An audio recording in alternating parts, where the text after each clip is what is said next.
अगर एक व्यवस्थित मंदिर ही बन जाए बाहर, तो न होल्ड करने की जरूरत है, न सोल्ड करने की जरूरत है, न भेजने की जरूरत है। ऐसा उनकी कोई परिस्थिति हो सकती है कि भाई सरकार जो कह रही है उसके खिलाफ हम नहीं बोल सकते।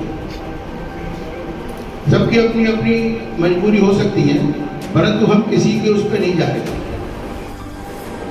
आप देखते हैं कि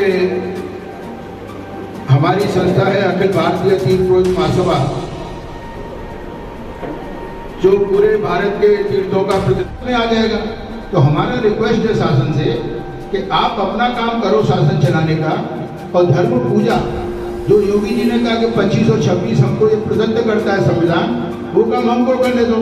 अगर तुम हमारे काम में बाधा डालोगे और फिर हम विरोध करते तो तुम कहते हो विरोध करते हैं, फिर आप हमको तोड़ने की कोशिश करते हो।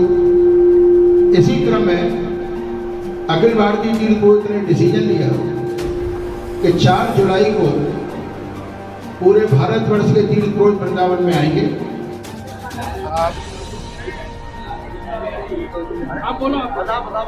आप सभी पत्रकार बंधुओं को बहुत बहुत शुभकामना, धन्यवाद। आज ये मीटिंग हमारे बिहारी जी के गोस्वामियों को इसलिए बुलानी पड़ी कि पेपरों में तरह तरह की भ्रांतियाँ और लोग अपने अपने जो उनके उद्देश्य वर्जन है वो दे रहे हैं। हमारा कहना ये है गोस्वामियों के माध्यम से कि बिहारी जी पर भीड़ आती है, इसमें कोई दो राय नहीं है। उन्होंने कॉरिडोर बनाने की योजना बनाई, उसके साथ में मंदिर अधिग्रहण की बात बनाई।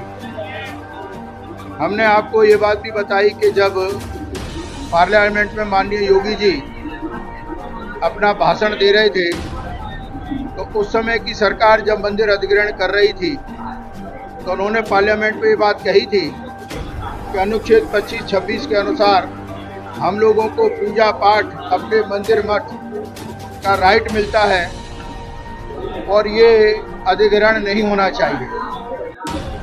अब जब ये भीड़ की कॉरिडोर की बात आई, तो जो खुद मुख्यमंत्री जी अधिग्रहण के विरोध में हैं, तो ये मंदिर अधिग्रहण की बात क्यों आई? अब आपको ये बात दो पक्ष में रखनी पड़ेगी। एक तो ये भीड़ हमारी आती है, इसके लिए कॉरिडोर बने। चलिए, मैं ये मानता हूँ कि आप कॉरिडोर बनाइए, परंतु मंदिर का अधिग्रहण क्यों हो रहा है? मंदिर अधिग्रहण नहीं होना चाहिए, कॉरिडोर बने।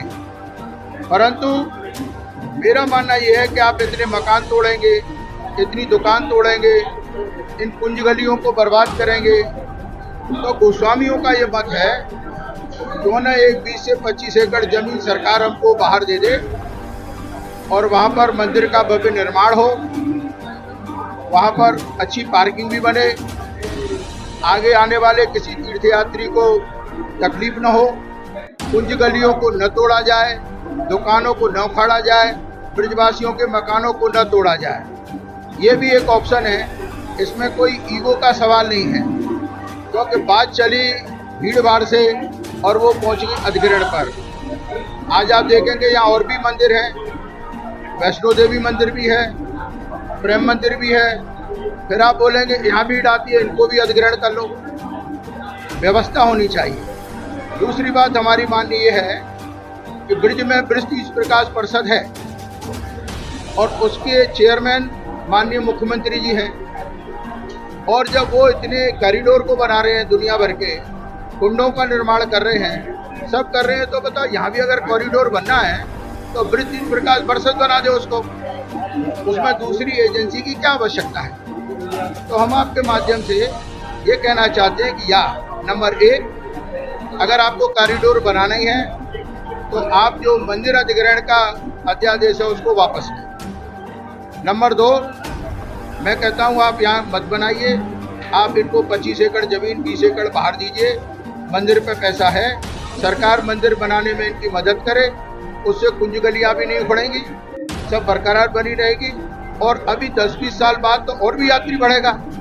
फिर आप कहेंगे ये जगह छोटी पड़ गई। तो आप 100 साल का देख के विचार करें। जैसे 100 साल में यहाँ भीड़ बढ़ी है, 100 साल में और भीड़ बढ़ेगी, तो आप इसका हस्तांतरण करें। अब अगर आप इस बात को नहीं मानते हैं, किसी को इसमें ईगो में लेने की ज़रूरत नहीं है, क्योंकि आप देखेंगे जो इन्होंने बनाया है अध्यादेश, उसमें 11 सदस्य हैं, 9 बाहर के, 2 गुसाई।